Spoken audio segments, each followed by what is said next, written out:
Democrats seem to be having this debate whether or not Mayor Mamdani is a socialist or a democratic socialist. Let me settle it. He's a straight-up communist. How do I know this? Well, I'm reading between the lines when one of his major advisors says, elect more communists.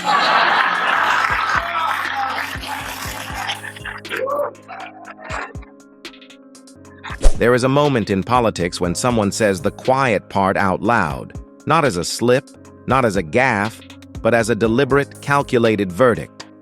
And when that someone is Bill Maher, a man who has spent 2 decades defending the Democratic Party from his own stage, the room doesn't just go quiet, it pays attention. Because Maher didn't hedge, he didn't soften it with qualifiers or political cushioning. He looked straight at the camera and delivered a one-word diagnosis of a sitting mayor of the largest city in America. And the audience didn't boo, they applauded. That's not a moment you walk back from. That is a fault line opening up in real time. So how did we get here? How did a lifelong liberal arrive at the conclusion that his own party's rising star isn't just too far left, he's something else entirely? And why, when he laid out his evidence, could nobody on that stage actually refute a single word of it? But when he says the Democratic Socialists of America are actually communist, that's not one of them. And it's not hard to prove it, just by quoting the DSA and their candidates. It gives me no pleasure to have to do this. I'd much rather keep going the good vibes from my summer vacation. I had an awesome one, by the way. I totally got a girlfriend at Bible camp.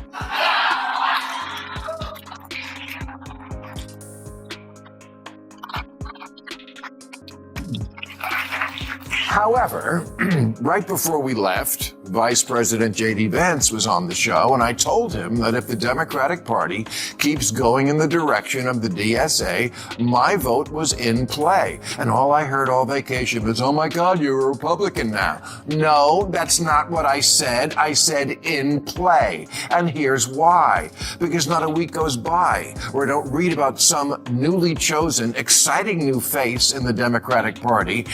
And then when that face opens its mouth, the Communist Manifesto or some other crazy comes out. Again, let's just read the quote. Think about what that phrase actually means. My vote is in play. Not, I'm frustrated. Not, I disagree with the direction. A man who has spent 20 years as one of the most visible liberal voices in American media is now publicly telling his own party that they no longer have him locked in. And this isn't a threat made in anger. It is a statement made in disappointment. Because Maher's position hasn't changed. He still believes in civil liberties. He still believes in science. He still believes in a strong social safety net. What has changed is that every single week, a new Democratic face steps in front of a microphone and says something that would have been unthinkable in the party of JFK, or even the party of Barack Obama. And the leadership stays silent.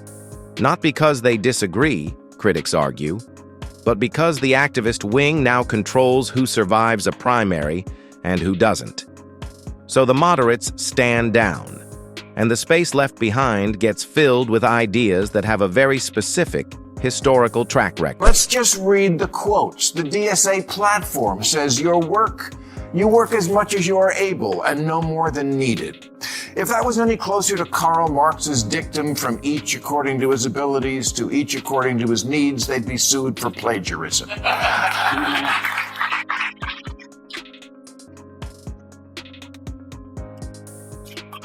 Not to leave any doubt, New York Mayor Mamdani once tweeted Karl Marx's words exactly. They're not trying to hide it. Their most popular influencer, Hassan Piker, thinks communism is so groovy.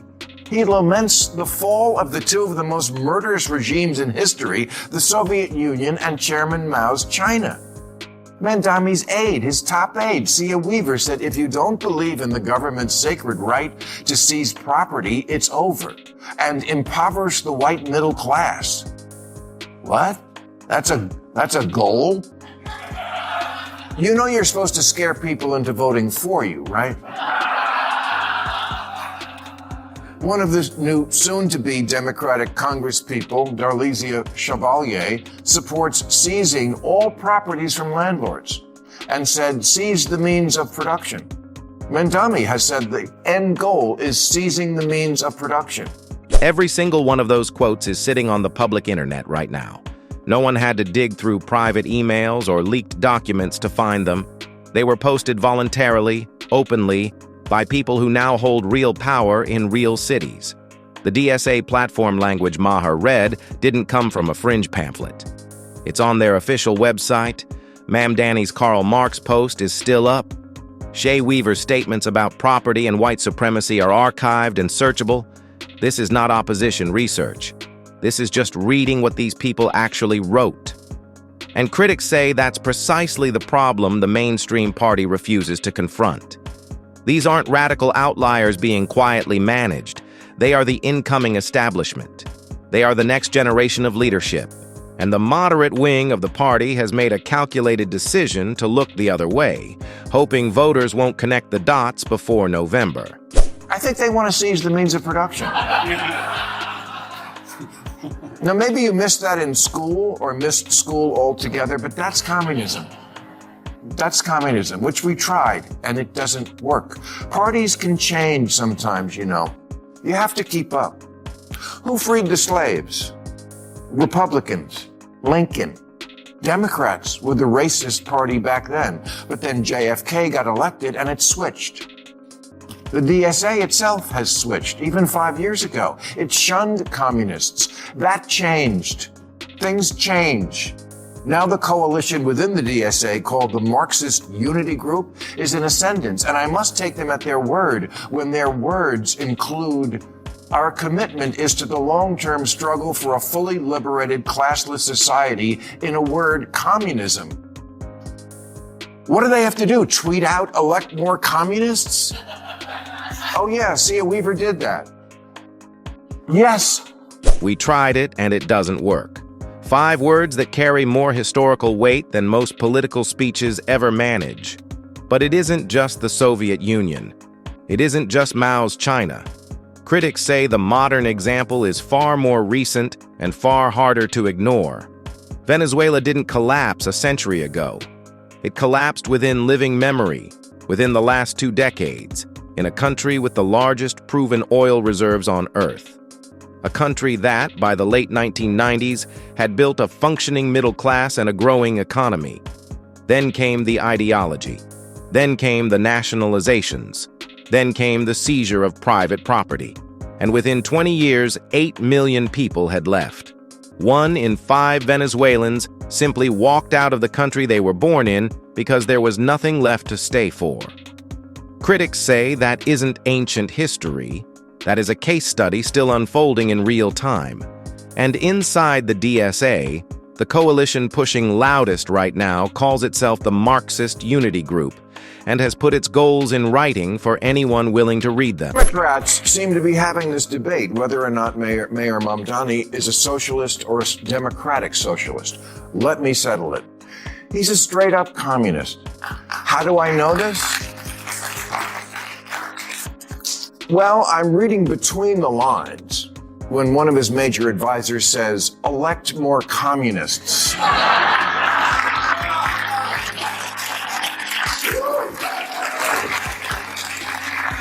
Which is fine.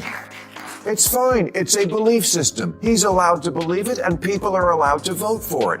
But if liberals deny it, like he's just going through a goth phase, they're going to lose more elections. This is not a communist country.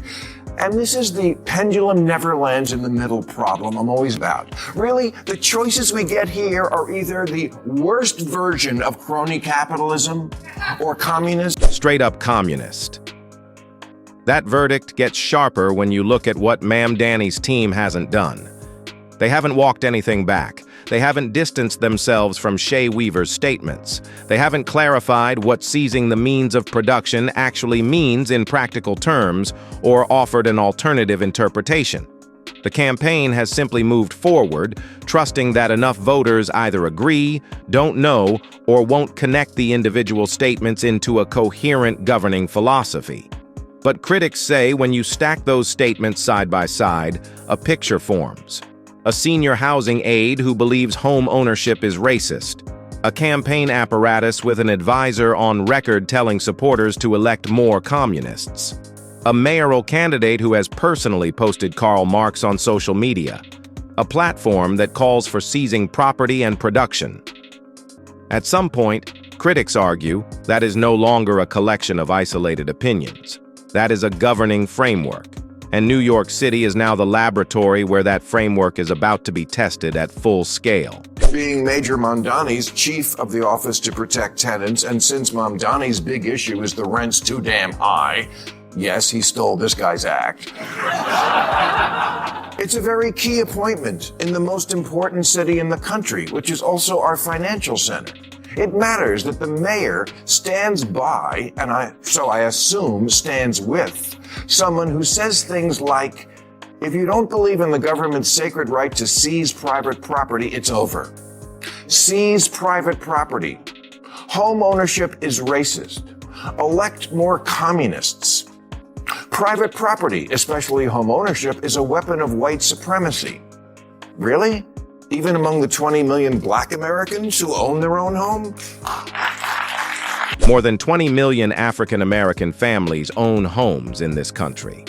That number comes directly from Census Bureau data. It isn't a conservative talking point. It is a demographic fact about the wealth-building choices of millions of Black Americans across generations. People who fought redlining, who fought discriminatory lending, who bought into the idea that owning property was the path to stability and generational security.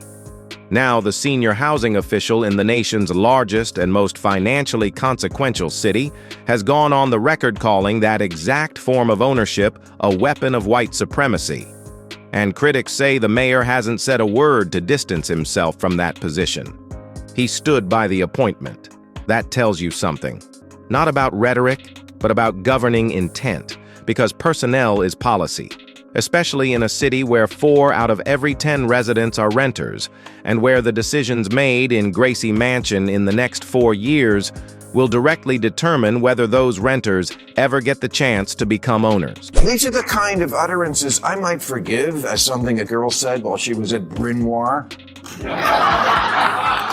Because it's the kind of privilege hating you can only learn for $95,000 a year.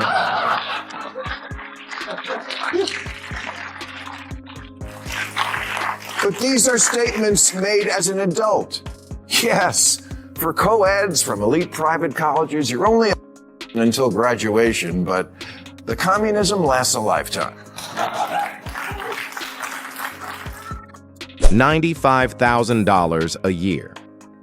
That is the price tag for the education that produced the worldview now shaping housing policy in New York City.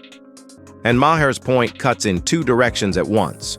First, there is something deeply contradictory about a political movement built on economic resentment that draws its intellectual leadership almost entirely from America's most expensive private institutions. Second, and this is the part that critics say the party refuses to examine honestly, these ideas don't stay on campus. They graduate. They run for office. They get appointed to senior positions in city government. And they arrive with an ideological certainty that only comes from having never had to personally live under the system they're proposing to replace.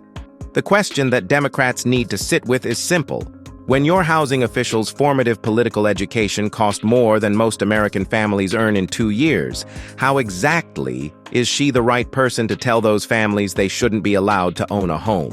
Mamdani, who's a straight-up communist. No, he's not. Okay, his philosophical pinnings, and I could read other things from the Democratic Socialist Party that show that it's not different than communism, a lot of it. They have statements about, like, to understand, the government should take over industries and so forth. Like, I mean, well, I don't believe that, and I'm not a communist. And but they do. Even the guest sitting across from Maher couldn't fully argue the other side. That moment matters more than it might seem. Because this wasn't a conservative panelist or a Republican strategist conceding the point. This was a self-identified moderate liberal, live on television, acknowledging that yes, the DSA is openly calling for government control of entire industries. And once that is acknowledged, the debate isn't really about labels anymore. It isn't about whether democratic socialism is technically different from communism in academic literature. The debate becomes about outcomes. Government takeover of industries has a recorded history in every country where it has been tried. The result is not a more efficient version of the private market. The result is political appointments over merit, supply shortages, collapsed productivity, and eventually an economy that runs on connections rather than competition. Critics say the Democratic Party is not having that conversation openly, because having it honestly would require acknowledging what is actually being proposed. Zohran Mamdani is coming. He's gaining traction. I am not a socialist, nor do I aspire to see socialism in the United States of America. I don't know anywhere in the world where true socialism has worked. I don't see it. I don't know where communism has worked. I don't see it. And I know the president of the United States is calling the mayor of New York a communist. No, he calls himself a socialist. That's what I'm going to go with. He's a democratic socialist. He swears it's working in New York City. I'm not so sure. But listen to Mamdani with this quote right here. Let me read this to you. Quote, I think a democratic socialist can get elected anywhere across this country for any position.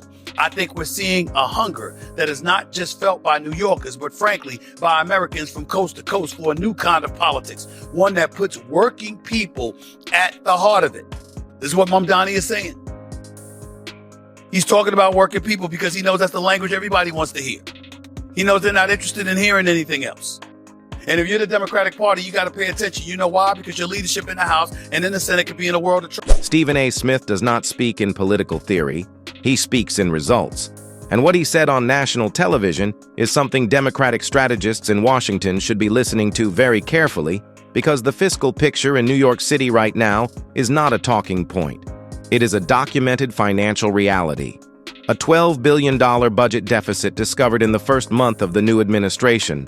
A $28 billion state bailout already committed, a total annual budget that now exceeds the spending of most American states, and projected gaps of more than $6 billion every single year for the next 3 years running. This is year one of the affordability revolution. The mayor who promised to make the rent go down has inherited, and critics say is accelerating, the largest fiscal pressure the city has faced since the 1970s. The last time New York City faced a fiscal collapse of this magnitude, it nearly went bankrupt and had to be rescued by the federal government. That was 50 years ago. The conditions critics say are beginning to echo again. Government gets too big, it crowds out private investment. You have Democrats who decide they want to use the powers of government over corporate interests, over small business interests. They take away the ability of working families to keep food on the table because the taxes are too high, the regulations are too broad, and people cannot make ends meet. That's what socialism is from the Democrat Party. And it's worse with Mamdani. This guy is a communist. His plans will not work. They've never worked anywhere around the globe. And if you think it's going to work in New York City, it's simply not. I understand people are concerned about the prices. You could blame Joe Biden and the Democrat Party for that. Going from Democrat to communist is not going to save New York City. It's only going to make matters worse. Never worked anywhere on the globe. Critics point to Poland as the counter-argument that never gets told in American political media. In 1990, Poland was emerging from decades of Soviet-style central planning with a collapsed economy, empty store shelves, and a currency worth almost nothing. Then it made a choice. It embraced free markets, privatized state industries, opened its borders to trade, and joined the European Union. 30 years later, Poland's economy is the size of Japan's. Real wages have risen by more than 150%. Home ownership has climbed. The middle class has grown. And this happened not because of ideology, but because of a system that allowed individuals to build, own, and compete. Right across the border, Belarus took the opposite path, keeping state control over its economy. Today, its GDP per capita is less than a third of Poland's. 2 countries, 2 choices, one outcome that speaks for itself. Yes, my vote is in play. I'm not voting for anyone who thinks the wrong side won the Cold War or cheers for the Intifada like it's the World Cup. It's so ironic from the people who obsess about colonization. You know what's being colonized now? The Democratic Party.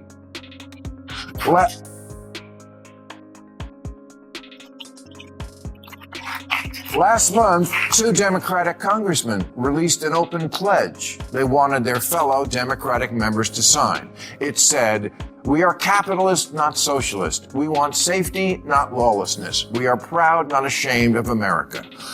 These should not be hard words for a congressional Democrat to sign on to. You know how many did? 8. 8 out of 212. Guys, really, there's got to be an easier way to lose the swing states.